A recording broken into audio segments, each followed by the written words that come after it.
Nagsimula ang lahat sa isang kutob. Si John Mark kinutuba nung nakita ang babaeng nasa audience nang wawawin na baka ito na ang nawawala niyang kapatid. Teka, saan ka? Taga Marikina po. Parang pinagbiyak na bunga.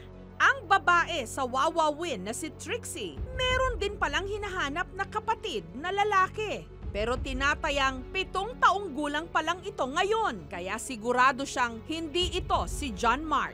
Ang ama-amahan ni John Mark na si Reynaldo, sa kauna-unahang pagkakataon, nagpakita ng litrato ng tunay na magulang daw ng binata. Masaya po na kahit papano nagkaroon ako ng idea kung ano yung itsura ng nanay at tatay ko. Mahaba-haba pa yung lalakbayin ko bago sila makita. Nang dahil sa litratong ito, nakakuha ang aming team ng lead. Sir, tanong ko lang po, kilala niyo po siya, sir? Ano po pangalan niya, sir? Dante Castle. Nasa Bicol po siya. Ito pong kasama niyang babae, sir. Lani. Asan po siya ngayon? Nasa Binangonan. Bagamat may natunto ng aming team na nagngangalang Lani, paglilinaw nito, hindi siya ang Lani na nasa litrato na siyang tunay na ina ni John Mark. Dahil bukod sa kanya, may 2 pa palang Lani na naging karelasyon ang dati niyang mister. Sa loob ng 14 years, siguro mga 10 babae niya, 3 lang yung nasugod ko, 4. Noong 1993, nagkaroon siya ng Lani ang babae. Ang pangalan ko Lani, tapos nagkaroon din sa babaeng Milani, Marasigan. 99, nabalitaan ko na may Lani daw uli, pangatlo. Pinagsama sila ulit, yung Lani pangalawa at saka Lani pangatlo. Nahuli ko, nakakalong sa asawa ko, tapos sinampas ko ng payo. Yung naging asawa niya ngayon, Lani to. Kahit nahuli ko, umalis man yung babae, sinusundan ng ni Dante. Para daw hindi na siya umalis, pinagitnaan namin yung asawa ko, tapos yung mga anak ko sa paahan lang natulog para pong impyerno.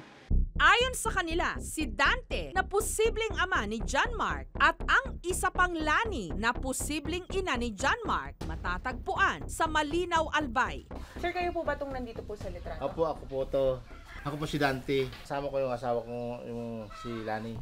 Taong 2000 daw, habang nagtatrabaho bilang floor manager sa isang bar sa Bukawe sa Bulacan, nakarelasyon ni Dante ang isang waitress na Lani rin ang pangalan. At ito ang magiging ikatlong Lani ng kanyang buhay. Ang Laning ito ang tunay daw na ina ni John Mark. Hindi ko talaga ipapampun. Dahil sabi ko nga, mag-alaga nga ako ng hindi ko sariling anak. Yung pasarili kong anak na hindi ko maalagaan. Masakit talaga sa mo na mawalang anak mo na. Alam mong may anak ka. Sumunod sa pagkabata hanggang sa mga oras na ito, hindi mo nakikita. Simula raw nung naghiwalay sila, wala na siyang balita tungkol dito. Si John Mark at ang posible niyang ama na si Dante, pinagtagpo namin.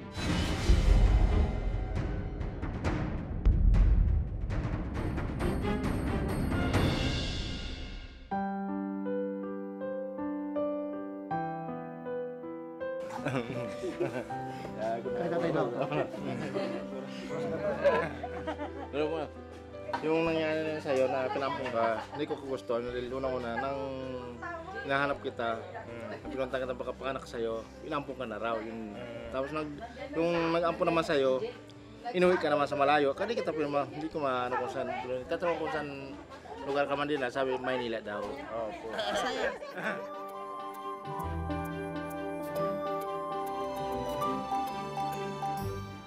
Pagka-ere ng ikalawang yugto ng kwento ni John Mark, nakatanggap kami ng panibagong impormasyon na ang hinahanap daw na ina ni John Mark nasa Navotas.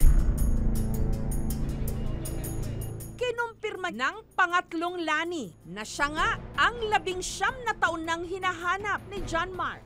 Parang hawig ko si John Mark. Hawig din nung bunso ko. Anak ko talaga siya, sir. Yun sa picture, sir. Ako, sir. Nandun, sir. Kasama si Mr. Dante. Sa picture ko yun. Kasama. Yung batang nasa gitna? Yung bata sa gitna, anak ko yun, sir. Ang pangalan niya, Diana Lynn.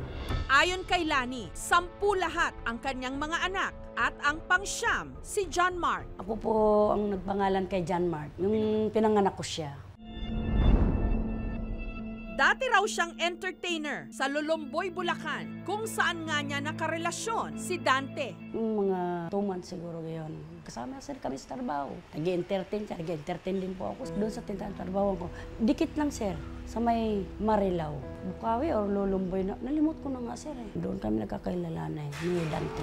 Pero wala raw siyang ideya na pangatlong Lani na pala siya sa buhay ni Dante. Mga 6 months yata, sir. Nagsama kami doon sa mismong tirahan niya, sir. Kasi nung dinala niya ako, sir, wala, siya lang, ganun, sabi niya. Sabi ko sa kanya, sir, baka naman nakakagulo ako dito, mamaya meron kang ano. Wala, sabi niya, sir. Siyempre ako naman, sir, seryoso akong nakipag-usap at hindi ako sanay sa gulo, sir, eh.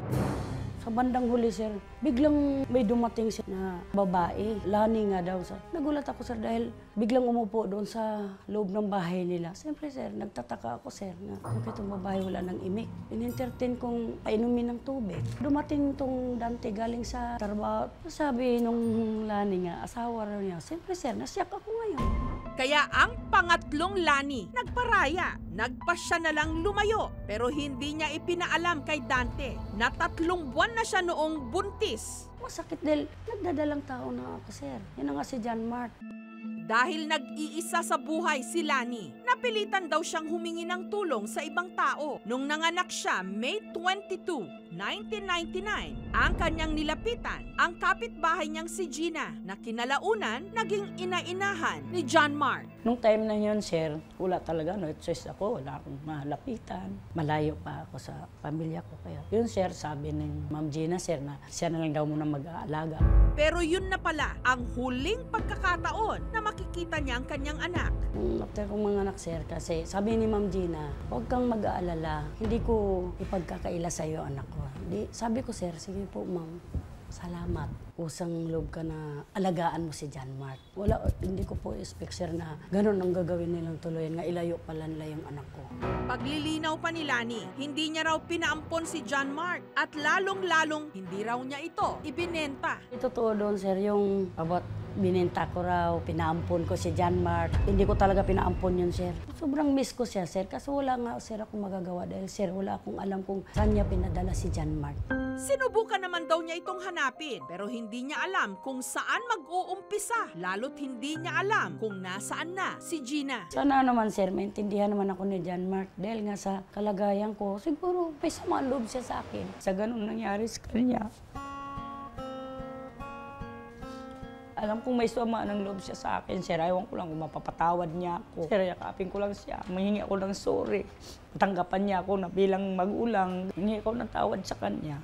Kaya nito lang Biyernes, sinamahan namin si Lani na bumalik sa Lulumboy, Bulacan, kung saan niya huling nakapiling ang kanyang anak na si John Mark. Masaya. Ngayon ko lang mamimit yung anak ko. Nagpapasalamat din ako na naalala pa rin niya ako. Buong akala ni John Mark, sasamahan lang siya ng aming team na mahanap ang posible niyang ina. Ay ate, magandang gabi po. Pwede pong magtanong. Kilala niyo po ba to? Ay, hindi po familiar sa akin. Ano to eh, mukha. Magtatanong lang po. Magandang gabi po. Familiar po ba sa inyo tong babae na to nasa picture? Familiar po ba sa inyo tong babaeng tong nasa picture na to? Pangalan niya po Lani. Oo. Parang, Familiar po, Nay. oo. Magtanong kayo dun, parang dyan sa loob. Ay, sige po. Ang hindi niya alam, sa araw na ito na pala matatapos ang 2 dekada niyang pangungulila sa kanyang tunay na ina. Ay, magandang gabi po. Kilala niyo po ba tong nasa picture na to? Ako ang ina mo na. Ay, ako po. Ang ina mo. Tawarin mo ako na. Okay lang po. Hindi ko gustong pinaumpon kita na. Hindi, nilayo ka sa akin. Rejected ako. Tawarin mo ako na. John Mark, tawarin mo ako. Pero pandang muli, salamat ako kayo, hinahanap mo pa rin ako. Tawarin mo ako na. Wala po. Tawarin mo ako na. Opo, wala po. Okay lang. Ipinakilala ni Lani kalaunan kay John Mark ang kanyang mga kapatid. Masaya ako na nakita ko kayo, pati yung mga kapatid ko. Saan na? Kami din po sobrang saya namin. Kasi dati pinagkikwentuhan lang namin ni Mama na inaanap ka nga. Ayun, natatanong ko kay Mama kung nasan ka. Nilayo ka nga raw. Tapos Kamukha ko ayun, yung bunso. ito nga, kamukha mo po. Ma, kahit tagal tayo nagkahiwalay, minsan hindi ako nagtanim ng galit sa'yo kasi iniisip ko baka may malalim na dahilan kaya nagawa mong baka kailangan siguro na mas iniisip mo yung makabubuti sa akin kaya mo nagawa yung ganun. Salamat sa Panginoon at nakakita ako kaya. Sinamahan na rin ng aming team si John Mark sa NSO para magpagawa ng kanyang birth certificate. Masaya po kasi ito po talaga yung pangarap ko, magkaroon po ako ng pangalan talaga. Una po talaga mag-aaral po muna ako. Sa kauna-unahang pagkakataon, pakiramdam daw niya para siyang ipinanganak muli. Para po sa reaksyon sa istoryang ito, mag-tweet na. Mga kapuso, kung nagustuhan niyo po ang videong ito, subscribe na sa GMA Public Affairs YouTube channel. And don't forget to hit the bell button for our latest updates.